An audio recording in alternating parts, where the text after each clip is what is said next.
Patuloy na hinihimay ng Committee on Rules ng Bangsamoro Parliament ang proposed Bangsamoro People's Initiative Act na naglalayong pahintulutan ng mga mamamayan ng rehiyon na magpanukala, mag-amyenda o mag-repeal ng regional laws.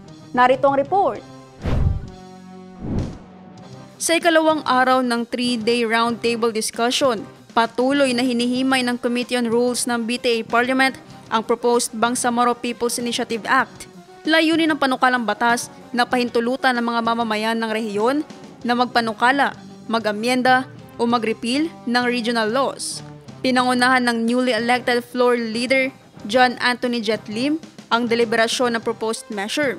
Sinabi ni Marawi City Election Officer Norpaisa Maglala Manduyog, dapat malinaw sa bill kung paano isagawa ang signature verification, kung saan binigyang diin nito na sa kasalukuyan ay pinangangasiwaan ito ng COMELEC on elections sa national level.